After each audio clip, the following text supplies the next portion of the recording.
I didn't know what, you know, loving yourself meant, building yourself up meant. And to be honest, being a black male, we didn't really love ourselves. Yeah. What the word love, that's what we said to our parents. That's what we said when we received things. And love yourself. How can you love yourself? Can you identify a time when something happened to you and it just broke your spirit? But in the same way, can you identify a theme that maybe it wasn't one incident, but over time, it was a lot of little things that added up to an area of brokenness for you? Hi, I'm Dr. Denise Rollins, Executive Director of the Whole Heart Grief and Life Resource Center. In my interview today, I'm talking to someone about an area of brokenness and how it's created distance and connection with other people. As I talk to Karl Layer, one of our Whole Heart coaches, we'll go through the exercise called Weights, Walls, and Walkways. I'll see you after the interview. This is Denise Rollins, Executive Director of the Whole Heart Grief and Life Resource Center. And I'm excited because I get to have conversations with people who I love their story. I love the way that they're growing from their story. I love that they don't pretend to be perfect, but instead are in process. And so that's the reason why I asked Karl Layer to sit down and talk to me today. What I want to do is just ask him about a bit of his story and then walk him through a whole heart exercise. And so, Karl, thank you for being here today. Thank you for having me, Dr. Denise I've Rollins. been I trying to get you appreciate forever. We know that's been a struggle. And so today I really want to talk to people about areas of brokenness. Like we could talk about times of brokenness, which is one incident. But sometimes we have these themes in our life that we keep revisiting because it's maybe a hurt that we had when we were younger. Mhm. What would you be willing to just give us a glimpse into maybe an area of brokenness that you struggle with? Sure thing. I believe that that question, it's like a deep question, because I believe that we are broken in so many areas of our life, and sometimes we just band-aid them with things that we're dealing with along the way. And I apologize, my daughter's here with me. Don't So apologize because that's what you should be. so an area that I've been broken, I believe so this is a kind of quick story really quick that will bring it all together.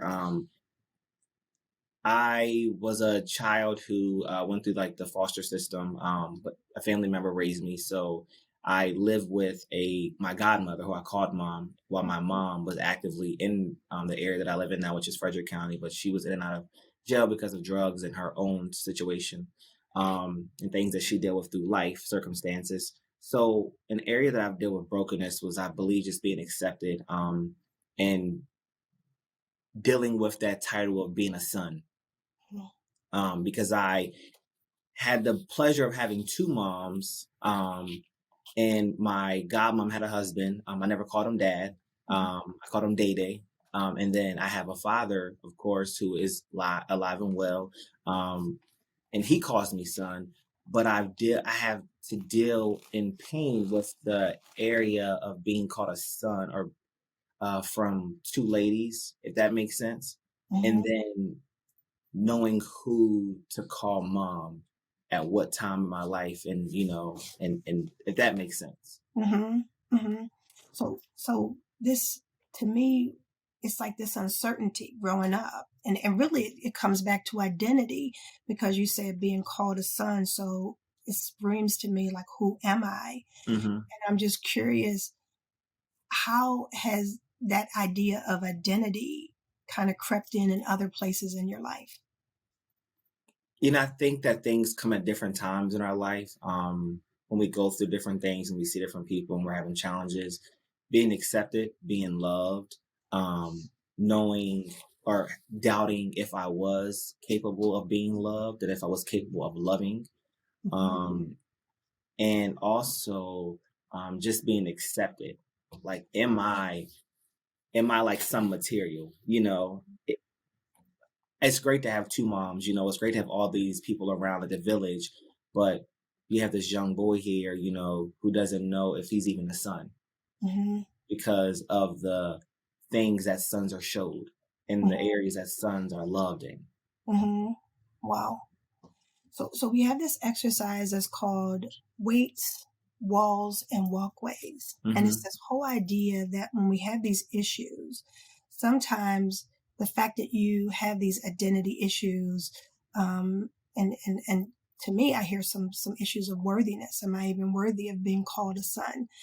Um, those issues, sometimes we use that issue to build a wall between us and other people. Hmm. And do you see, are there any times in your life when you can look back and say, yep, I used the fact that I was in the foster system and had two moms and two dads to build a wall between me and other people? And if so, tell me about that.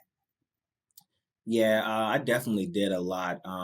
It came out when doing like schoolwork. It came out with not really having certain things. I was always told as a child, you may not have what everyone else has, but you have what you need, you know. And growing up in my generation, it wasn't about me just getting what I needed. It was about being able to fit in with other people. So because of that, I expressed myself in other ways with having a smart mouth, you know, and kind of using my mouth as a trigger to help kind of defend myself. Not that you did anything to me, but you did do something to me in that moment, and I used your conversation or our conversation or this situation, but I put someone's face onto yours, and I Wow. expressed myself in that manner, so that because I couldn't do it to them, you Mm-hmm. know, so I had to do it to the person that was in front of me. So it came out in my conversations, you know, it came out honestly, I believe in every area of my life.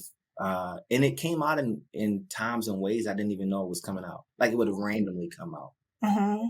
I found myself later on in life looking like, wow, like you never deal with this in the correct way. But that was a way of my escape. It was like a mechanism. That was my go-to. You know, I had to have those moments where I just kind of lashed out and where I, you know, got smart to the teachers, you know, and acted out and even later on in life walked out on jobs. You're not talking to me like that, you know, don't speak who you think you are. I'm, you know, no, you know, so all these things played a factor. Mm-hmm. It's deep that you can connect that, like walking out on a job, to your upbringing and the hurt Hmm. that you had. Like if you look at those two things, it's like those are not connected, Correct. but yet you were able to connect it. And it's almost, it's interesting. The exercise is called walls, weapons, and walkways. And it's almost like what happened to you, you used it as a weapon against other people. I'm Hmm. gonna beat you with my mouth, with my smartness, with my attitude, because I couldn't beat them. Correct. So curious then, does that mean that you never used a weapon against whatever way your parents at all? Like, um, got smart with them, or um, through what they did back in their face? Did you never do that? Um, so in one household, you know, it was a Bible-based household, you know, deacon, godfather, you know, and deaconess, godmother, church every single Monday through Sunday, you know, so I wasn't able to express it, you know, face to face. It was a don't talk back. You know, what I say goes, you know, we're not having no conversation, you know. So I would do it like when my door was closed and me and my sister who we grew up together, her and I would talk amongst each other like a plan, Mhm, you know, with the mhm, safe share, you know, and she took a lot of the beatings for me. mhm, Um and so in that household I couldn't.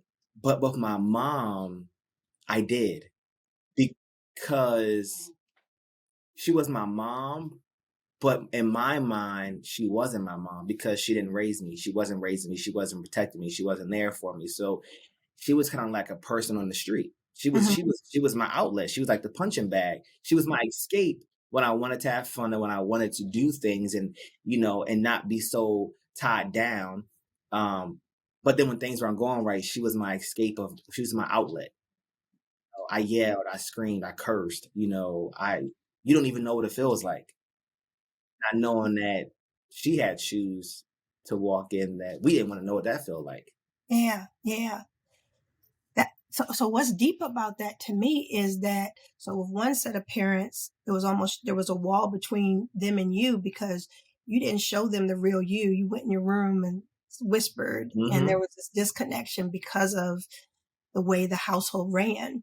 But in this other parent, you're just like, I'm gonna use it to pummel you Hmm. because I can do that. So Correct. isn't it, it's so deep that you can use walls in one situation and weapons in the other And situation not even know you're doing it and or not even using know it. you're doing it. So curious then, knowing that that was your reality, what began to allow you to heal and deal with your stuff? Um, Honestly, Denise, Dr. Denise, it was later on in life. So I'm a father of two. And I had my son 9 years ago. And that was like one of my biggest fears to have a Mhm. son because I Wow. didn't know what a father figure was. I didn't know Mhm. what a father figure is. I don't know what a father figure did. I don't know I don't know the whole breakdown does, did, when they do it, how they do it, all that. Mhm. I didn't even know the definition, Wow. so because I felt sonless, fatherless, I didn't know. So one of my biggest fears was to have a son. I wanted a daughter first because I wanted to protect her and I wanted to shield her and I wanted to be able to kind of pacify the situation. So you don't deal with what you have going on. So you want a daughter to protect for all the wrong reasons. So then when I had my son, I think a year, no, actually it was 3 years into his life. That's when I really realized that, Carl, you are messed up and you got some things going on that you need to deal with because you are not afraid to have a son. You are afraid for things to happen to your son to happen to you. Wow. And Wow. you were afraid to be able to father him because you thought you didn't have the tools. But what I learned later on was that as I was, helping to grow him, he was helping to grow me. Wow. That's So deep. that's when the healing really started to happen. And I realized this, Denise, randomly, that I was kind of putting my things on my son. And what honestly, things were like just kind of transforming into him, and my hurt, my pain I was putting on to him and dressing him up with my pain. And I'm like, this is not fair. This is like a generational curse that's about to happen all over again. And he's not even asking for it. I'm just going to give it to him Mhm. because I didn't know what else to do. Mhm. So did this stuff just come from revelation, or like, did you do therapy? What did you do that brought you to this point that you understood what the situation was? I'll be honest, it wasn't therapy. I didn't really get introduced into therapy until I met you. Mhm. Honestly, until I met you, and it's been honestly life changing. So thank you for that, because in the community that we're a part of, we don't believe in it. You know, we don't know what that looks like. You don't need therapy. You better go ahead somewhere. Not knowing that, no, it's beyond just talking to somebody about house business. It goes beyond that. Um, but it wasn't until I got into church, and I started speaking to my apostle at that time and kind of sharing some things and kind of really diving deep into um, the root, the seed that was planted that then um, began to grow. And I began to water it with things that I was into because I didn't want to deal with it. So let me just go the easy route and just add to it. The next thing you know, it's growing.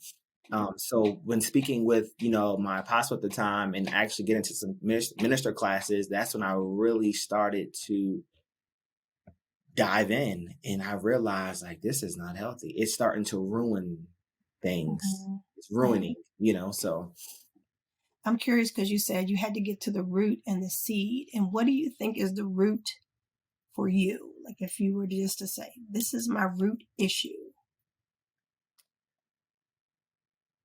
whoa. Hmm.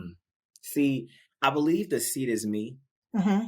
And I believe the roots, there's so many roots that um are tied to me from like different things of like hurt and pain and feeling like I'm not worthy enough and feeling like I need to be that person, um feeling like fatherless and motherless. And Mhm. for me going back, it was always I just want to be able to talk.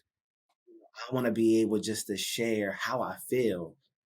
And because I can't share how I feel, I'm now going to suppress it and I'm now going to put all these things onto me, which then later on in life led to other things. Mhm. So the roots begin to just Mhm. grow, and then it begin to build a tree, then begin to build branches Mhm. and then leaves. And it's okay, now I need to really start plucking these things off. Let's pluck the leaves off. Let's pluck the branches off. Let's get down to the trunk, so that I can really kill this root. Because I believe, in life, you know, we'll deal with things, but we'll deal with them at a surface level. But until we get to that root of what's causing these things, and we will the seeds will, I mean the roots will continue to grow and things will continue to grow on top of that. So there's so many different roots. It's feeling like I'm not worthy enough, feeling kind of like that I'm not good enough. Um, the what about me? Uh, Mhm. the hey, I'm here. Hey, do you notice me? Um, Mhm. is this okay? Yeah. Needing that approval. And honestly, sometimes it's even like a I don't care attitude when in actuality I really do. I'll just see that you may not care, so then I won't care. Yeah. So that makes me, one of my last questions really is, so now that you've had this epiphany and you realize that you're the seed and there's all these things that are the root issue, have you then been able to connect with other people who have similar issues? Because the last part of the exercise is walkways. And sometimes our brokenness becomes this path that we help people who have similar brokenness. And I think that's where our healing is, that it's no longer something that sets me apart from other people and keeps me away, but it now connects me because I'm human just like they are. And so Correct. I'm curious, in what ways has your journey found you connecting with people who are hurting too? Um, I find myself, I love kids. I love children. And I love being connected to. I know everyone has a purpose. Everyone has a calling. I love being connected to the ones who think they don't have one or are in the same area that I was in growing up.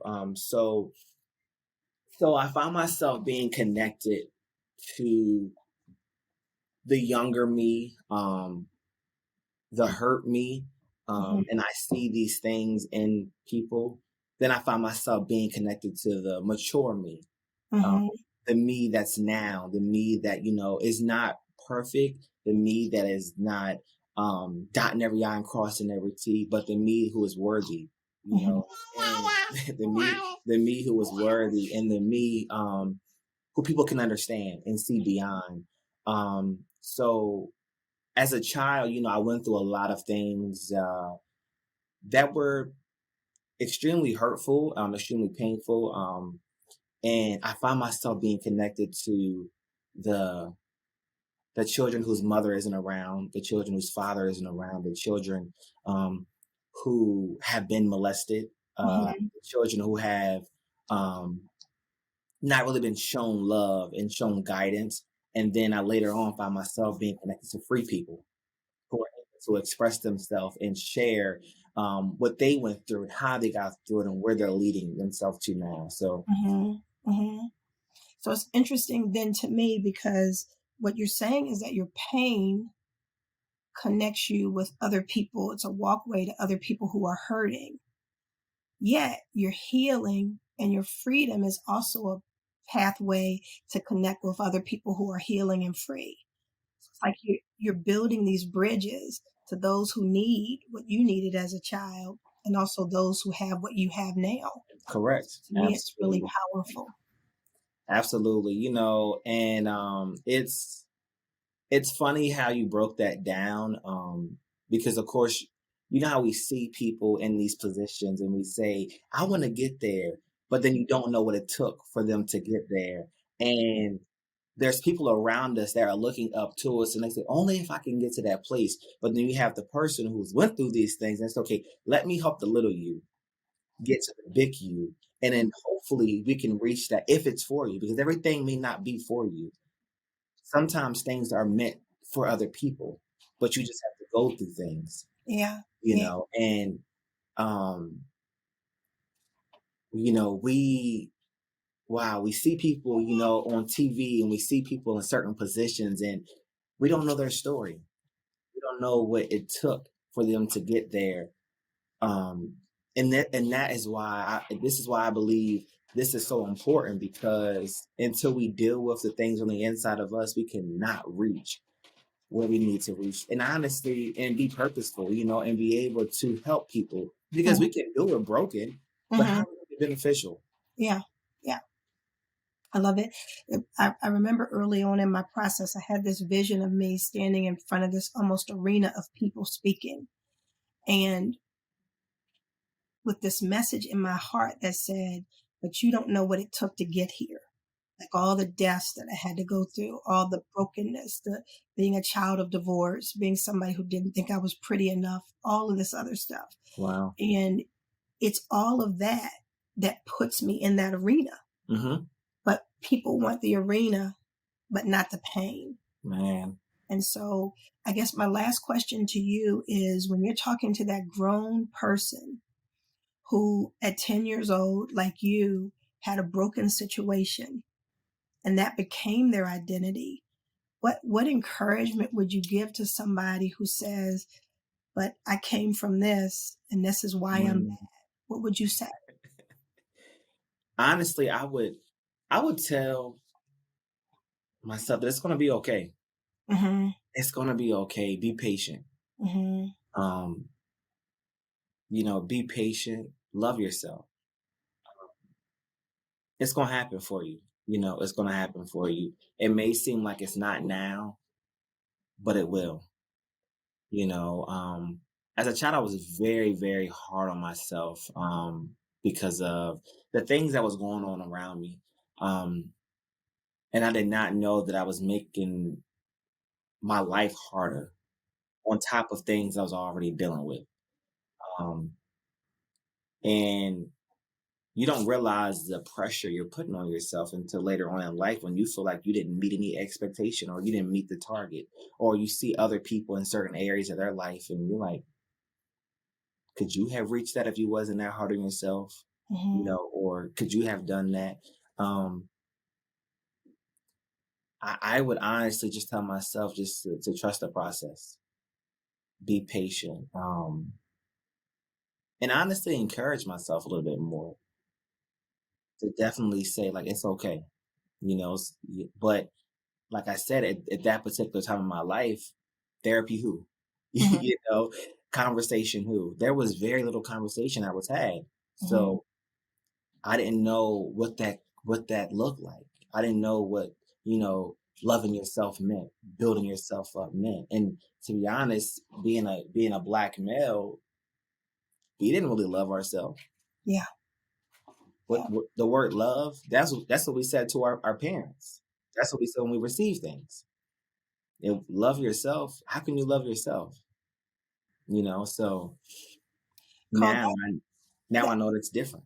yeah, and that's what I love about the process that we help people with, right? That we take that little 10-year-old boy or 10, 15-year-old boy, and we help him to learn how to communicate his feelings, that his feelings are valid. Mhm. He is worthy. So we work with that little 10-year-old, but we also work with the adult, because we have to understand that adult often came from brokenness. Yes. And as much as that adult loves their child, if they've never dealt with their brokenness, then they're giving that over to the child. So we help the child to understand how to communicate and understand his self-worth, but we help the adult to understand how to communicate and understand her self-worth. Yeah. And in working with both, we bring this beautiful thing together, because you and I kind of raised in situations. You're the child. I Hmm. speak. I'm only the one who's valued. and showing it's not the parent up here and the child down here, but it is two humans.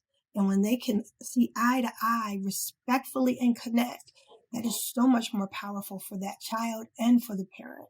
And Absolutely. so for that, I just thank you for being part of this team, because that's what we do. And it's so very important to educate our community that conversations, even like you and I are having, where we're curious about our past and figure out how it impacts us in our present and future, is so very necessary. I agree. And I'm truly grateful for being a part of the process, because in helping other people, we help ourselves. And, we don't really know, we know that we're dealing with things, but we don't know what it is exactly until we talk to someone and you're like, oh, wow, I'm dealing with the same thing. But helping you be free also helped me. Absolutely. That And is that's when you're open to yeah, receive it. yeah. That's a perfect way to end. Like you Yeah. just summed it up. So I thank you again. I appreciate you. And I thank you for being open and vulnerable. That's a blessing. Yes, thank you for having me, and thank you for just giving me the space and opportunity to do so. I'm excited for all the great things that's going to come, and just when you allowed your heart to be open to heal, you have helped so many other people in the city of Frederick, and the nation. And I just know that Whole Heart is about to launch off. It is launching off into greatness. So thank you so much for giving me the opportunity to be on this platform. I appreciate you. Thank you. All right. Karl did such a great job being transparent as he worked through some identity issues that he faced when he was younger and in the current day.